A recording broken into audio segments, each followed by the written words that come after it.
وقفت ازود ميه في العربيه لانها سخنت مني. في واحده بقى لها اكتر من ربع ساعه عماله بتحفر وشكلها مريب جدا. بصوا انا شايفاها من بدري عماله بتحفر في الارض.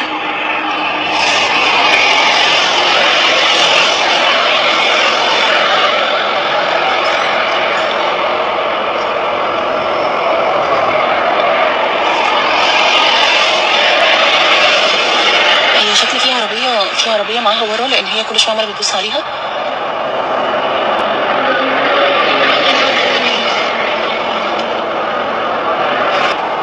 هي شكلها مريب جدا.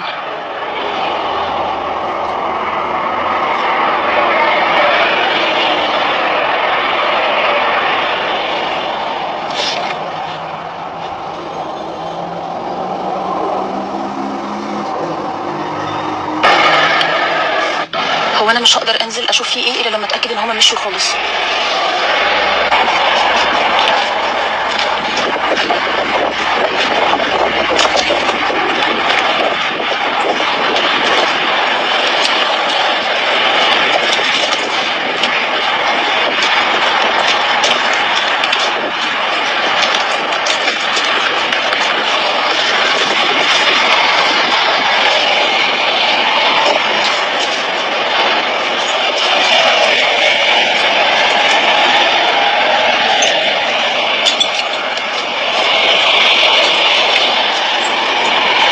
عماله بدور عماله بحفر بس مفيش، مش عارفه، مش لاقي حاجه.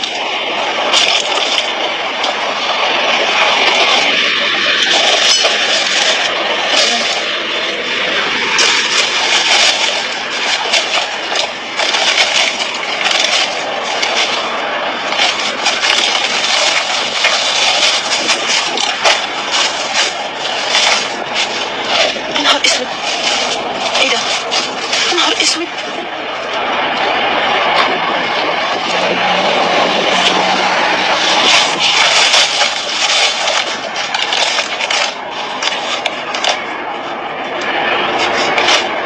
ده عمل، يا نهار اسود، ده عمل.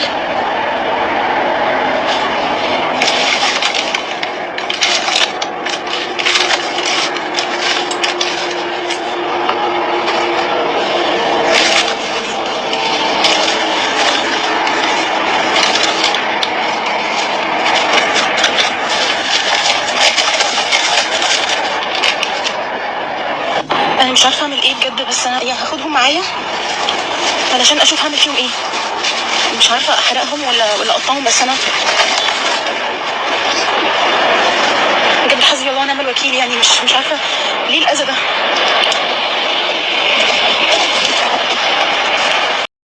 إلى الله المشتكى وهو الحسب وكفى. في كل واحد أو واحدة عاوز خراب ودمار لبيوت المسلمين. فأنا مش عارف أنتوا هتستفيدوا إيه من كده؟ ليه الحقد والغل والكره ده كله عليهم؟ ليه عاوزين تقتلوا وتمرضوا وتذلوا في ناس كل اللي بيتمنوه من الدنيا هو الستر والعيشة اللي على القد؟ فأنتم بكده كفرتم بما أنزل على محمد رسول الله. فقال عليه الصلاة والسلام: من ذهب إلى كاهن أو ساحر أو عراف فصدقه بما يقول فقد كفر بما أنزل على محمد رسول الله. واظن انا كنت عامل فيديوهات قبل كده من سنه على ناس انا عرفتهم اني عرفتهم ورحت لهم بيوتهم ورجعوا وبطلوا انهم ياذوا الناس، ولدرجه كمان ان في ناس افتكروا اني بعمل ترند او شو. لكن اشهد الله واقسم بربي، وفي ناس سمعاني دلوقتي ومتاكدين من كلامي اني عارفهم وممكن افضحهم، لكن لا ديني ولا امانتي يقولوا اني اعمل كده، لان هيحصل فتنه وخراب بين الناس. فالناس دي من سنه كانوا بيهددوني وكانوا بيقولوا لي لو ما بعدتش عننا هنسخطك قرد، وكنت مستني وعاوز اعرف ازاي هيسخطوني قرد، لان طبعا مفيش الكلام ده ومش ممكن يقدروا يعملوا كده، لان مفيش ساحر كافر هينتصر على مؤمن لربه ساجد. فيا ريت بقى تتقوا الله وترجعوا عن اذية الناس بشركم واذاكم، وما تضطرونيش اني اعمل حاجات هتغضبكم واني ارجع تاني اتحدى شركم واذاكم.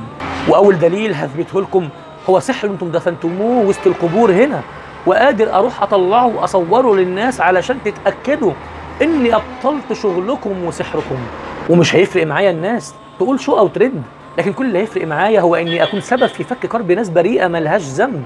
ولو كنت حابب الشو والترند فانا احب اعرف الناس ان بفضل الله اخرجت مئات الاسحار من المقابر عندنا، وبشهاده كل اللي كانوا معايا وأقسم بالله ما كنت أعرف حاجة ولا إيه اللي مدفون هناك، ومع ذلك لا صورت ولا رضيت أعمل شو أو ترند، لكن جعلتها بيني وبين الله، ولا أبتغي الأجر من أحد، إن أجري إلا على رب العالمين. وأنا هنا عاوز أوصل رسالة للناس اللي دايما بتنكر وجود الجن والسحر، وبتتريق وبتستهزأ بخلق الله المبتلين بالمس والسحر، ويقولوا ده شو وترند.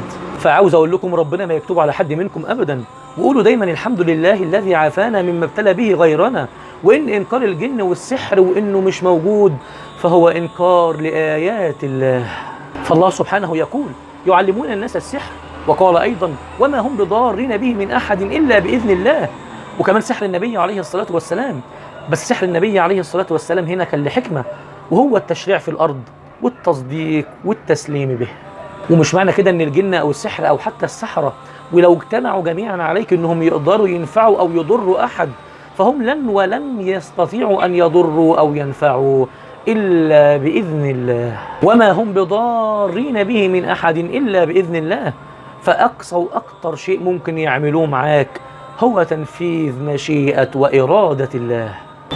لو شفتم المسحور وهو بيتألم وبيتعذب ودايخ ما بين الدكاترة والإشاعات والتحاليل، وفي الآخر يعجزوا الأطباء على أنهم يشخصوا ما فيه من مرض، وسبحان الله عند قراءة الرقية الشرعية عليهم شفوا بإذن الله.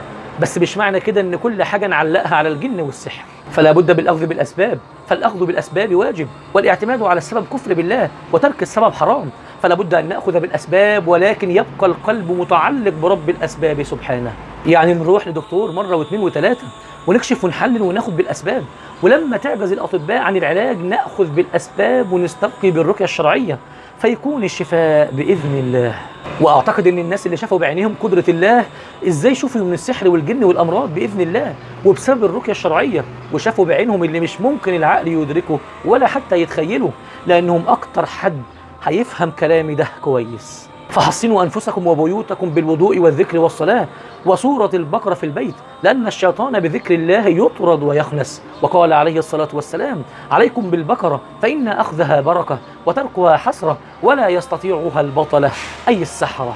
ورسالتي للأخت اللي صورت الفيديو ده وأي حد يلاقي سحر مدفون في أي مكان على طول يبطله ويفسده، إنه يقرأ عليه آية الكرسي وآخر آيتين من سورة البقرة والمعوذتين ويحرقوا على طول. فيا ريت تشيروا وتوصلوا الكلام ده للدنيا كلها، يمكن رسالتنا توصل ليهم ونلحق ناس كتير ملهاش ذنب، ويمكن نكون سبب في فك الكرب عنهم. وإلى الله المشتكى. كن جميلا.